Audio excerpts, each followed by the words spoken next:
que existe muito tabu para se falar de sexualidade em todos os sentidos da sexualidade. E o que dirá uma sexualidade violenta ainda, né? Então isso dificulta mais, né, a fala.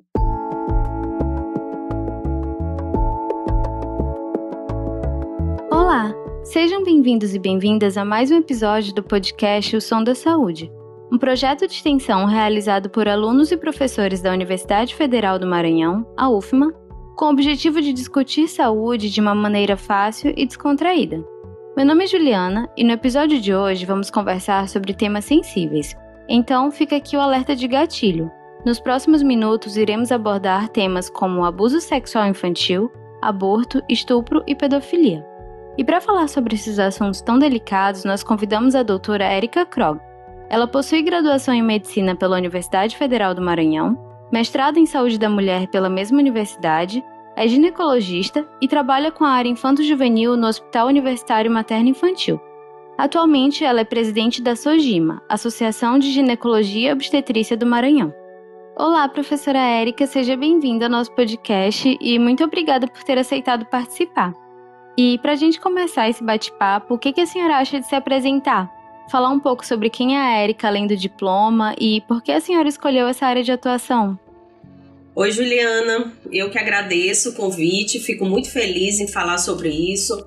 É um tema de extrema relevância, né? E como você falou, por que a gente acaba decidindo trabalhar com isso, né? Então é porque é algo que sempre mexeu muito comigo, né? Eu sempre achei assim muito revoltante, né? As crianças, as mulheres em geral, as pessoas serem vítimas, né, de abuso, né, de maus tratos em geral. E eu, como ginecologista, né, tive trabalhos, normalmente optei em trabalhar só com meninas até 21 anos de idade. E a gente sabe que é a população mais afetada, né, por essa questão. Então eu me sensibilizei muito. E há muitos anos, há quase 20 anos, eu trabalho com vítimas de violência sexual, porque eu acho que é algo que a gente precisa dar um olhar a essas meninas, né, a essas pessoas em geral, porque não são só meninas, né. Mas então eu me sensibilizo muito e luto por essa causa, né. Com certeza, professora. É realmente um tema para o qual às vezes as pessoas fecham os olhos, apesar de ser um tema tão importante. E é muito bom saber que existem pessoas que se preocupam e que tentam fazer a diferença e fazer algo para ajudar. Então, muito obrigada pela sua atuação, que eu tenho certeza que é muito importante. E começando com as nossas perguntas, então, a gente já fala um pouco sobre isso, porque, infelizmente, o abuso sexual contra crianças e adolescentes é algo recorrente na sociedade brasileira.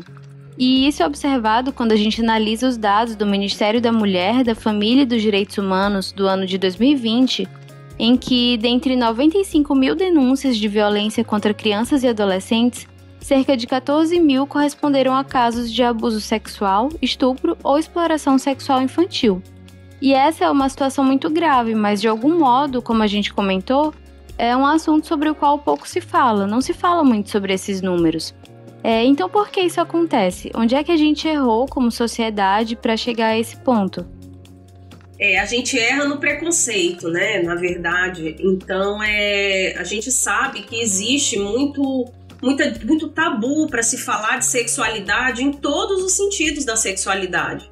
E o que dirá uma sexualidade violenta ainda, né? Então, isso chama mais, dificulta mais, né, a fala. Então, é aí que esconde o perigo, né? Aí é onde as pessoas acobertam as situações, onde às vezes a vítima é revitimizada quando ela conta para alguém e aquela pessoa não dá a atenção necessária àquele relato dela. Por isso que muitas vezes é algo escondido mesmo, escondido dela perante a família, dela perante a sociedade, e a própria sociedade faz vista grossa em cima dessa violência. Então, o que é preocupante é que dentre todos esses dados que você falou, esses números que a gente acha absurdo, acredita-se que isso não é nem 10% do que acontece. O que a gente tem de relatos, de denúncias, de registros, não correspondem a 10% do que ocorre mesmo. Então, vamos multiplicar tudo isso por 10, né? Vamos multiplicar mais ainda. Então, tá muito mais escondido do que a gente imagina, né? No jargão ainda é a ponta do iceberg, é uma pontinha mesmo de um grande iceberg que está escondido. Então tudo isso está em cima desse preconceito em falar, desse tabu, e às vezes até da falta de conhecimento das mulheres e das meninas de perceberem que estão sendo vítimas de violência, né? Ou acobertadas em cima de uma família que precisa daquela situação, né? Às vezes da exploração sexual que aquela menina está sofrendo. Então tudo isso ajuda esse silêncio dessas meninas, né? Por que não se fala tanto, né? Então a justificativa está muito em cima disso, né? Desse tabu, dessa dificuldade de se falar de sexualidade em geral e de se falar sobre a violência envolvendo a sexualidade, né? Existe muito medo ainda de falar e de expor, né, a situação. Nossa, com certeza. E isso que a senhora falou é algo muito chocante com relação a ser algo que muitas vezes se esconde. Até mesmo porque muitas vezes os abusadores são pessoas da própria família, né? Então acaba sendo acobertado pela família. E é assustador a gente saber que esses dados que a gente apresentou são então ainda piores na vida real. E a gente trouxe também outros dados, professora, do Atlas da Violência de 2018, que apontam que metade dos crimes de estupro no Brasil ocorrem com crianças de 0 até 13 anos e 20% com adolescentes de 14 a 17 anos de idade. E o abuso sexual, seja em qual forma ele se apresentar, acarreta inúmeras consequências para a criança e para o adolescente. A vida deles fica marcada pelo trauma e muitas vezes eles acabam sentindo vergonha, medo, se sentem culpados, sem entender o que aconteceu. E muitas vezes, por causa disso, acabam não denunciando os abusos sofridos. Desse modo, então, para os pais, para qualquer outra pessoa, quais são os sinais que esses jovens podem dar de que estão sofrendo algum abuso? São inúmeros sinais, né, que a gente tem que perceber. Uma das coisas que a gente mais tenta trabalhar é com que não só o médico perceba que aquela menina, aquela pessoa está sendo, aquela criança ou adolescente esteja sendo vítima de um abuso sexual, né? Mas que toda a sociedade se envolva nisso para que perceba que aquilo está acontecendo, né? Então, aquela criança ou aquela adolescente que muda, para cada faixa etária, a gente vai ter algumas mudanças típicas de comportamento, né? Claro que tem que estar envolvida dentro de todo um contexto. Um exemplo, uma criança que normalmente dormia tranquilamente sozinha no quarto, de repente começa a ter muito medo de dormir sozinha. Claro que isso não é um ponto isolado, até porque às vezes ela assiste um filme de terror e aquilo pode gerar um medo nela, né? Mas envolvendo com outras coisas, né? Então, o medo de dormir sozinha, associado a um distanciamento das pessoas, às vezes um afastamento a determinado tipo de pessoa, medo de um idoso, medo de uma mulher, né? Medo de um adulto com barba, vamos dizer, né? Quando ele caracteriza um tipo, né? Que ele começa a ter um certo medo referente àquela pessoa, não querer mais sair de casa, ou a fuga de casa, uma mudança de apetite, querer comer demais ou comer de menos, começa a ficar muito retraído, a querer se trancar dentro do quarto e não querer mais se comunicar, automutilações, né? Aquele adolescente geralmente que faz aqueles pequenos cortes nos braços, né? Beliscões, mordidas, ou então às vezes aquela criança que parou de fazer xixi na cama de repente volta a fazer, uma infantilização, um comportamento sexual inapropriado para a idade, um conhecimento sexual inapropriado para aquela idade, né? Então são mudanças que as pessoas, professores, vizinhos, familiares têm que ter esse olhar atento e desconfiar que ali pode estar tendo alguma forma, né, de manipulação com essa criança, né? Então, com essa menina, né, com a adolescente em geral. Então, são coisas que a gente tem que ter um certo olhar atento para você observar melhor e não passar desapercebido, isso é coisa de criança, né?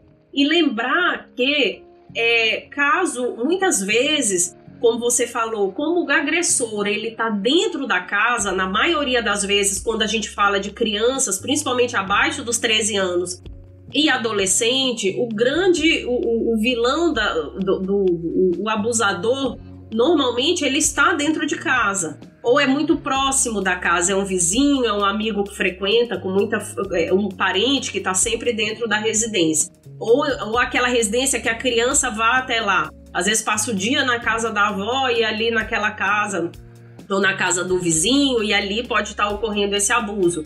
E muitas vezes o que a gente chama muita atenção é o silêncio que ela guarda, né? Por que às vezes a gente diz assim, mas por que guardou tanto tempo? Por que não teve coragem de falar? Né? Por quê? Porque às vezes a criança ela é desacreditada. Como ela, normalmente, o abusador é um conhecido dela, ele não vai chegar, na maioria das vezes, e cometer um abuso de uma hora para outra. Ele vai conquistando aquela criança. Então, no início, para ela tudo é muito interessante, porque ela vai se sentir privilegiada, é aquela pessoa que paparica, leva presente e que está sempre próximo. Essa é minha sobrinha preferida, né? Tem sempre aquela preferência. No início é encantador, só que de repente aqueles carinhos vão se tornando abusivos, vão se tornando carinhos desagradáveis, e ela começa a achar estranho aquilo. Olha, eu já não estou gostando muito disso, mas às vezes dentro da inocência ela não consegue perceber até onde aquilo é certo ou não, porque ela confunde, né? Um carinho, às vezes não. Então é aquela conquista que o abusador vai fazendo. De repente, quando ele percebe que a vítima está percebendo que não é legal, aí ele começa a inverter o jogo e dizer, mas foi você que deixou. Você gostava no início, por que você não quer mais? Se você contar para alguém, ninguém vai acreditar em você, ou eu vou maltratar a sua família, ou eu vou te maltratar, e ela vai permitindo, e ela vai guardando aquele silêncio e se sentindo cada vez mais desprotegida, desamparada, uma autoestima indo pro buraco, né? Ela vai perdendo a autoestima dela e vai permitindo, ela vai se tornando cada vez mais vulnerável para aquele algoz. Então isso é o mistério desse silêncio que ninguém compreende, nem todo mundo compreende por que guardou tanto tempo aquilo. Porque normalmente são pessoas de dentro da confiança da família, né? E ela não acredita que ela vai ser ouvida, e muitas vezes ela não é ouvida, né? Ela não é ouvida mesmo.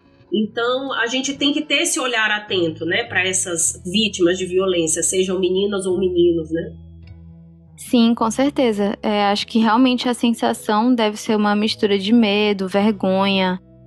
A própria pessoa se sente culpada por aquilo, sendo que não é ela culpada, ela é uma vítima. Então, a gente precisa estar sempre atento para saber identificar todos esses sinais que a senhora falou. Certo, então, doutora Érica, a gente vai agora para a nossa próxima pergunta. Lembrando que a violência por abuso sexual costuma ser difícil de ser identificada, como a gente sabe, porque ela geralmente não deixa marcas físicas. Mas a longo prazo, quais são os sintomas psicológicos e fisiológicos que uma criança ou adolescente pode desenvolver como consequência de um abuso sexual? E esses problemas têm solução? Olha, eu sempre converso com as pacientes quando a gente tá ao longo do acompanhamento com elas, né? Que claro que ninguém vai esquecer isso. A gente tem que fazer o acompanhamento.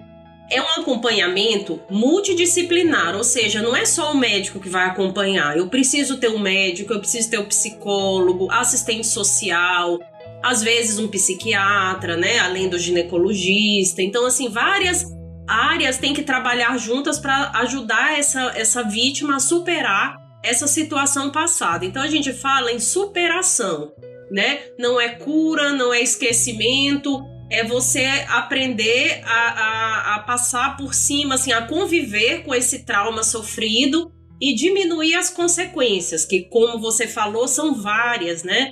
Então a gente vai ter consequências em vários aspectos. E aí a intensidade dessas consequências vai depender de cada pessoa, porque a gente entende que cada pessoa que passa por uma situação traumática, seja qual for, tem uma capacidade de resiliência, de superação e o nível de violência sofrida, né?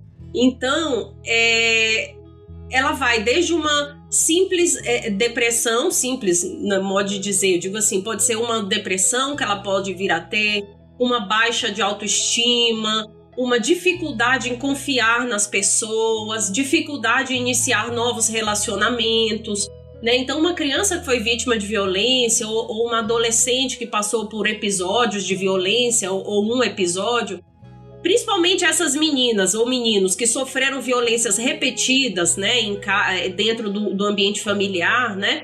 Então elas têm às vezes uma dificuldade muito grande em confiar nos outros, em se sentir valorizada. São pessoas que procuram relacionamentos complexos, que se tornam vulneráveis a outros tipos de violência ou a novas violências. Pessoas que acabam tendo múltiplos parceiros sem se fixar em algum. E às vezes tem essa questão da automutilação, né, de se violentar, se tornam agressivas.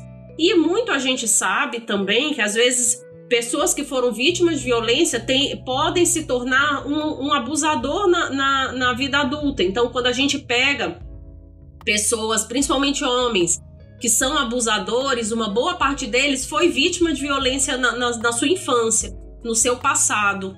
Ou mulheres que foram vítimas de violência são passivas em relação à violência de uma filha. Ela vê que a filha está sofrendo uma violência, ela não sabe agir, né? Isso eu estou falando as pessoas que não foi trabalhado isso com elas, né? Não tiveram nenhum acompanhamento psicológico, médico, né?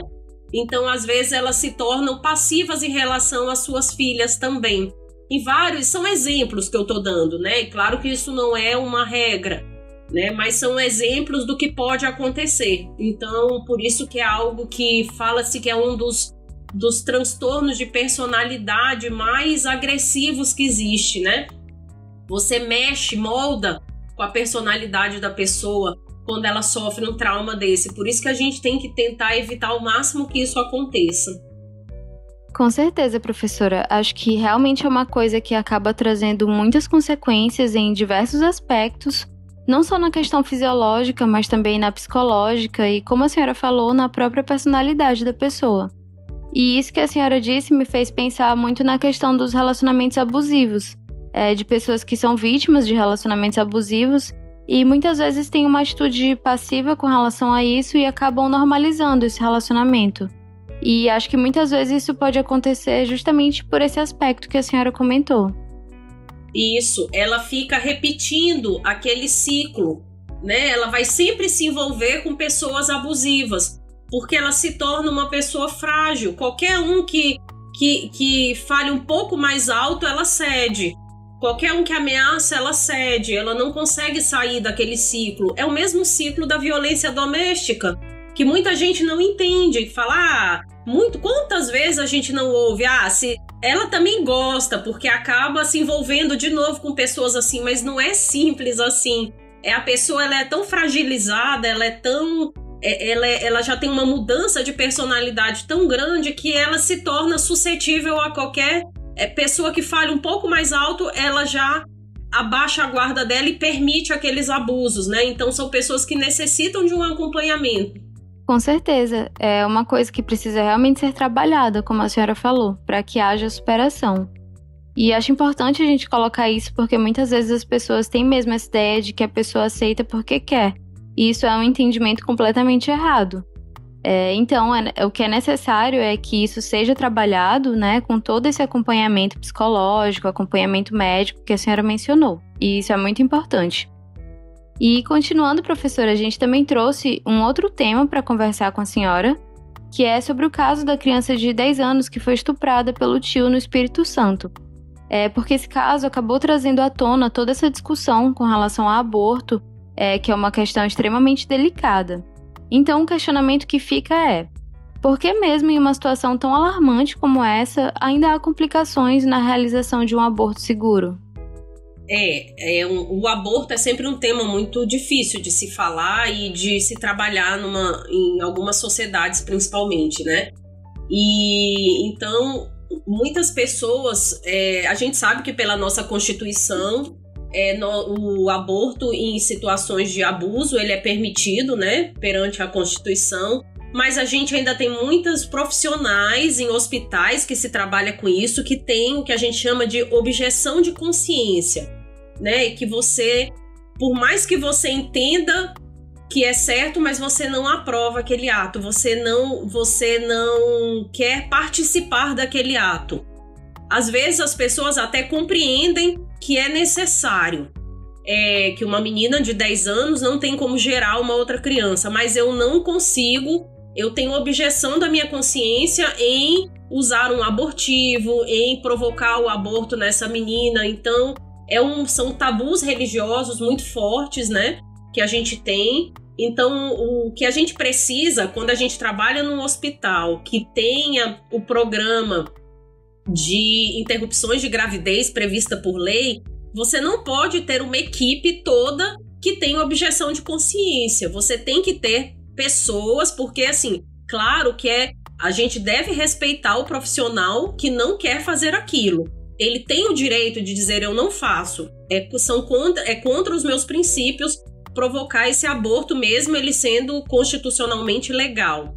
Mas eu preciso que exista outro profissional que faça.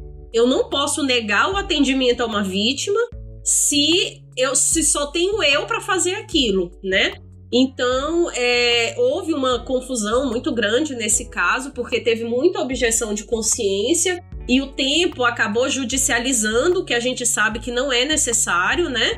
Porque como ele é previsto por lei, não há necessidade de judicialização para decidir se deve ou não praticar o aborto, né? Ainda mais no caso daquela menina. Enfim, mas foi uma confusão muito grande. Então, assim, nos hospitais onde a gente trabalha, aqui no Hospital Materno Infantil, nós temos o serviço de aborto previsto por lei, aborto legal, e nós temos uma boa parte da equipe que não tem objeção de consciência e que ela vai fazer todo o trâmite, né, necessário, fazer as condutas necessárias para que ocorra. Então, existe ainda muito esse preconceito em cima dessa questão religiosa. Não é que a gente tenha que obrigar todo profissional a fazer, só que o profissional tem que entender que ele pode negar a fazer isso desde que tenha outro que faça. Se só ele estiver naquele local e só ele estiver apto a fazer, ele vai ter que acabar fazendo, né? Porque o desejo da vítima é prioritário. Mas graças a Deus nós temos na maioria dos hospitais que tem aborto legal, é meio que uma obrigatoriedade você ter uma parte da equipe que seja apta a fazer um procedimento, né? Para que não ocorra o que aconteceu com aquela garotinha, né? Sim, com certeza. É uma coisa muito importante mesmo, porque é algo que vai além dos tabus religiosos.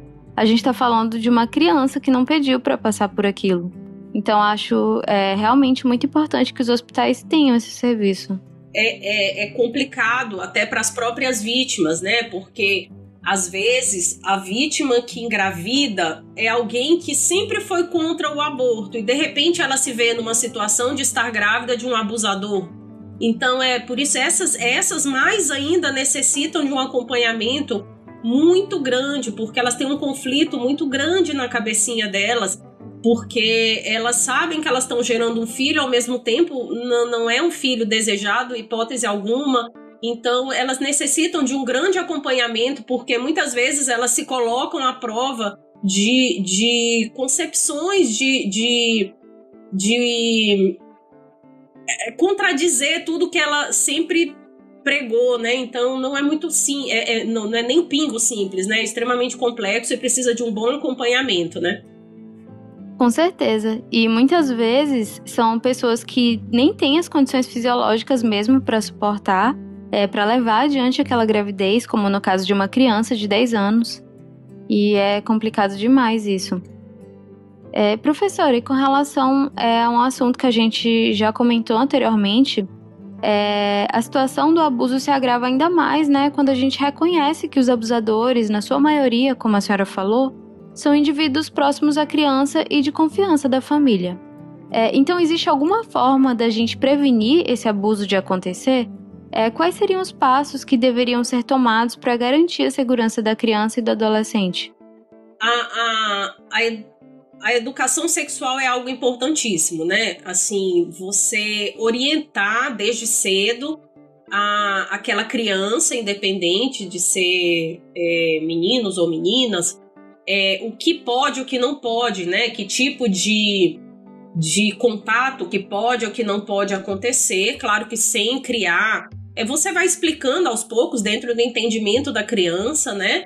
Então, o primeiro, é difícil você chegar e querer educar uma população para ela não abusar, né? Até porque o abusador é uma pessoa doente.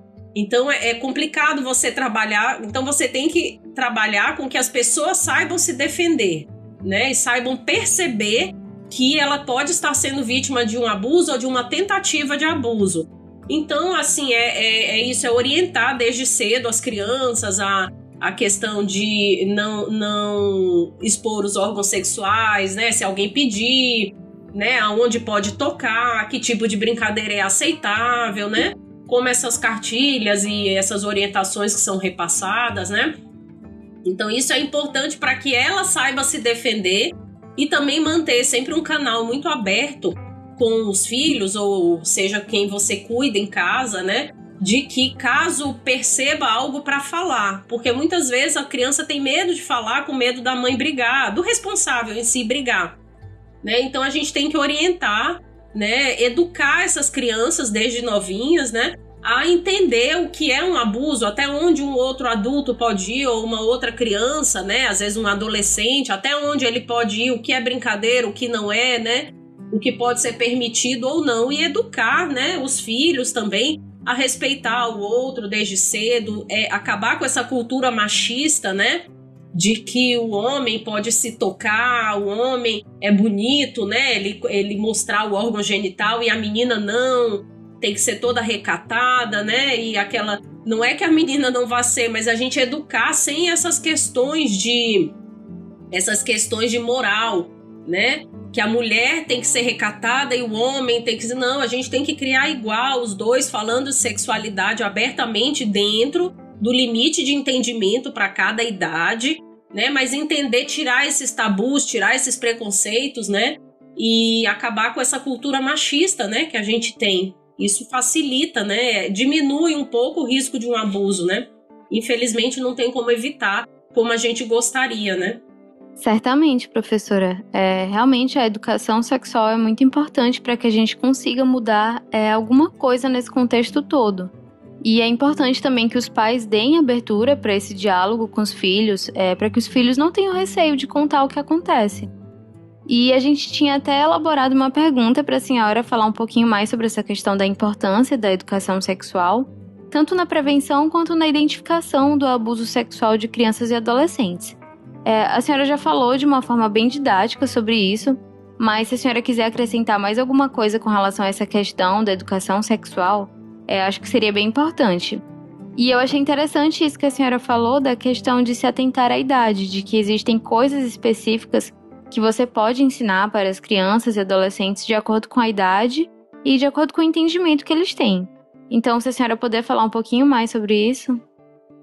Essa questão do entendimento, porque não adianta você chegar a uma criança muito pequena e querer dar uma aula de sexualidade, ela vai se assustar, né? Mas você vai indo de pouco, né? É difícil a gente falar como vai ser. Não, mas você vai explicando sem os tabus, né?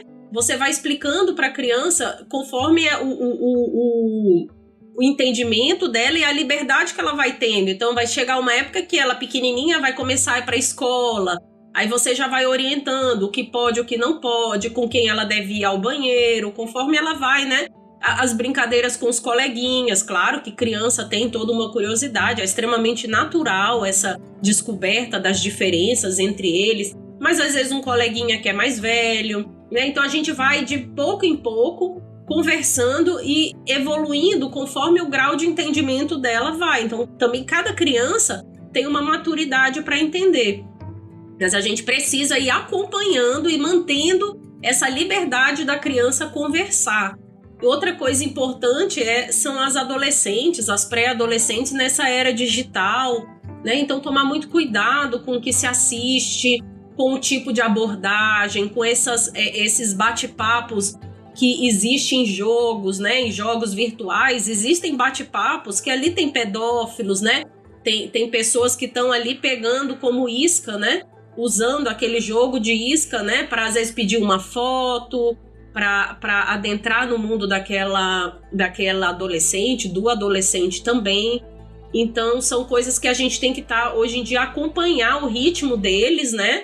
E sempre ir explicando. No início, às vezes adolescente é meio rebelde para entender isso, acha que a gente não sabe de nada, mas aí, às vezes, a gente vai mostrando as situações e aí eles vão compreendendo os riscos que correm, né? A questão de mandar nudes, né? Então, explicar os riscos, mostrar. Então, hoje em dia, essa geração é uma geração que sabe de tudo e mais um pouco. Não adianta a gente esconder. Eu sempre brinco, tem que ser o preto no branco com eles. Tem que explicar mesmo, né? Sem tati-bitate, sem palavrinhas, né? A gente tem que ir explicando com termos próprios de compreensão, mas porque são os termos que vão ser usados, né? Às vezes entre eles, e ele precisa estar atento para perceber que aquilo fugiu do controle, aquela conversa não está mais adequada, né? Então isso é importante. Com certeza, professora. Bom, essa foi a nossa última pergunta, então acho interessante a gente finalizar com esse tópico, falando sobre essa questão da educação sexual, enfatizando isso, porque acho que atualmente é uma forma, uma estratégia para tentar melhorar esse contexto, essa situação. Então, é isso, professora. Queria mais uma vez agradecer sua participação. Essa é uma conversa de extrema importância e eu fico muito agradecida por a senhora ter aceitado participar e compartilhar esse conhecimento com a gente. Eu que agradeço mais uma vez, Juliana, o convite. Eu fico sempre à disposição. Acho que, como você falou, é um tema que merece ser abordado muitas vezes, né? Para que as pessoas fiquem atentas, saibam que existe, né? Não fechar os olhos, né? São meninas, meninos que estão precisando que alguém as tire daquela situação. Então, muitas vezes, você como professor, o professor percebe muito isso, né? Aquele aluno que começou a ficar diferente na sala de aula, ou agressivo demais, ou recluso demais. Isso já chama atenção muito. O adolescente passa, a criança e o adolescente, boa parte do tempo na escola, né? Exceto o momento de pandemia, mas passa muito tempo na escola. Então, professores, amigos, vizinhos, os médicos, todo mundo tem que ter aquele olharzinho atento, né? Levantar aquela anteninha quando perceber que tem alguma coisa que não está correndo legal, e que essa conversa de educação sexual seja em casa, seja na escola, né? Tem que abordar em todos os ambientes que esses adolescentes e crianças frequentam. Então, assim, eu me coloco sempre à disposição, porque é um assunto, por mais pesado que seja, eu gosto muito de falar, porque eu sei que um pouquinho a gente sempre vai ajudando e para evitar ter o olhar de proteção sobre essas vítimas. Com certeza, e essa proteção é de extrema importância. Então, para você que está nos escutando, a gente deixa a mensagem de que em caso de abuso ou violência contra crianças e adolescentes, denuncie e preste apoio a esses jovens, pois, como a gente viu, esses abusos acarretam traumas inimagináveis na infância e adolescência. Então, Disque 100 para denunciar. E como é que funciona o Disque 100? Bom, o Disque 100 ou Disque Direitos Humanos é um canal de atendimento 24 horas que recebe, analisa e encaminha denúncias de violação dos direitos humanos para os órgãos responsáveis. E as ligações são gratuitas e anônimas e podem ser feitas de qualquer telefone fixo ou celular. Então é isso, pessoal. Se você tiver dúvidas ou sugestões, entre em contato conosco através do nosso e-mail osomdasaude@gmail.com ou pelo nosso Instagram, @osomdasaúde. Tchauzinho e até o próximo episódio.